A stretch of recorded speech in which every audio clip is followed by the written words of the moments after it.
毎朝の光景、いつもの通り道、小鳥のさえずりが優しく響きます。元教師の父、佐藤茂、72歳。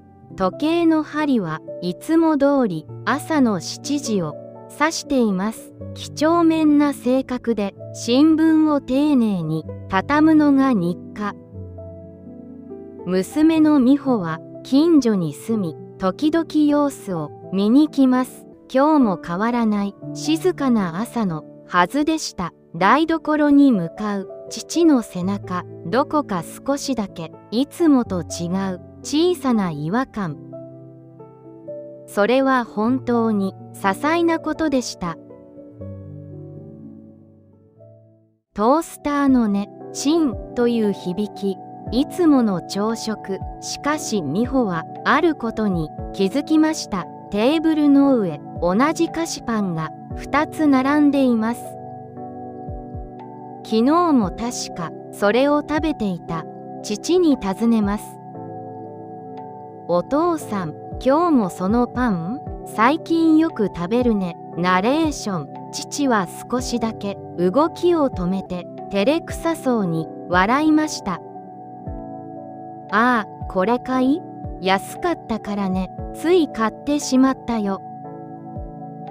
でも冷蔵庫をそっと開けると賞味期限切れのハムやウインナーが手前に置かれていました。几帳面だった父が日付を見落とす。些細な変化が胸の奥を少しだけちくりと刺します。気のせいだと思いたい気持ち。でも何かが変わり始めている。そんな気がしました。1週間後のこと、夕方に訪ねると、父は居間で眼鏡を探していました。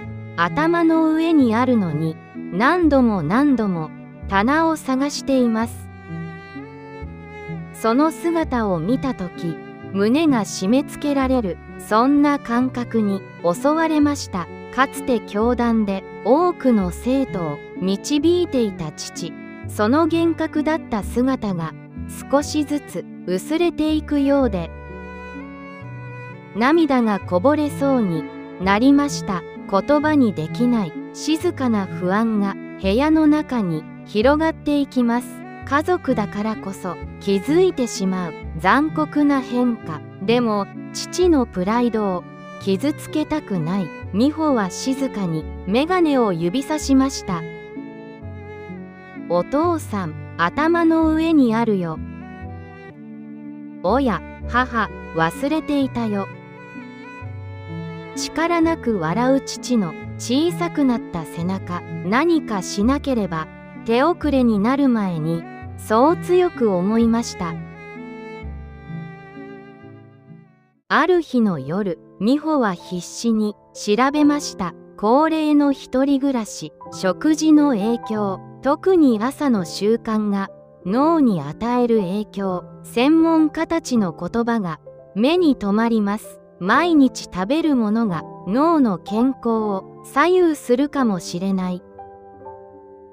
医者が避ける意外な朝食、それは父が毎朝食べていたあのメニューでした。甘い菓子パン、加工された肉類、そして砂糖をたっぷり入れた缶コーヒー。手軽だからと選んでいたものが父の脳を少しずつ曇らせていたのかもしれません。教えるのではなく、ただ寄り添って変えていこう。美穂は心に決めました。次の日の朝、美穂はいつもより早く父の家へ向かいました。買い物袋にはいつもの菓子パンの代わりに全粒粉の食パン、そして新鮮な魚。父の台所に立ち、トントンと包丁の音を響かせます。おや、美穂、朝からどうしたんだい？たまには一緒に朝ごはんを食べようと思って、おいしい酒が手に入ったのよ。美穂はまず白い食パンや菓子パンをやめて精製されていない茶色い全粒粉パンを焼き始めました。血糖値の急上昇が脳の血管に負担をかけることを思い出しながら丁寧に丁寧に。そしてハムやウインナーの代わりにじっくりと鮭を焼き上げます。添加物や脂質が多い加工肉は少しお休みです。香ばしい匂いが台所に広がります。さらに缶コーヒーを棚の奥へしまい、温かい緑茶を急須で入れました。カテキンや抗酸化作用が体に染み渡るように願いを込めて。ほう、良い匂いだね。なんだか旅館の朝ごはんのようだ。父は嬉しそうに目を細めました。説明はしません。ただ、おいしいねと笑い合いながら新しい朝食を一緒に口に運ぶ。毎朝のメニューを少しだけ変える、その小さな行動が静かに始まりました。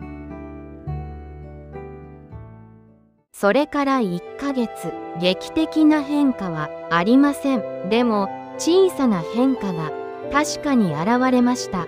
朝、父の家を訪ねた時のこと。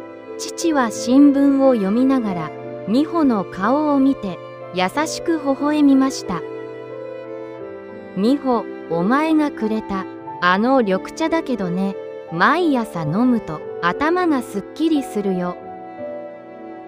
その言葉を聞いたとき、美穂の目から涙がこぼれました。お父さんが自分で築いてくれた健康的な習慣を心地よいと感じてくれている。テーブルの上にはもう菓子パンはありません。自分で選んだ全粒粉のパンと小さな焼き魚、そして温かいお茶。忘れることが多くなっていた父の確かな足取り、大きな奇跡ではないけれど穏やかな日常がそこに戻ってきていました。大切な人の笑顔が守られている、その実感が美穂の心を温かくくるみ込みました。今日も朝が来ます。変わらない光景。でも中身は少しだけ変わりました。食事を変えること、それは明日を変えることかもしれません。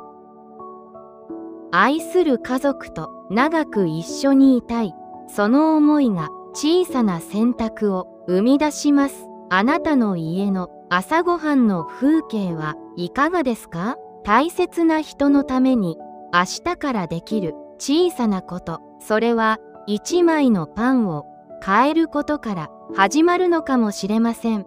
穏やかな風がカーテンを揺らします。今日も良い日になりますように。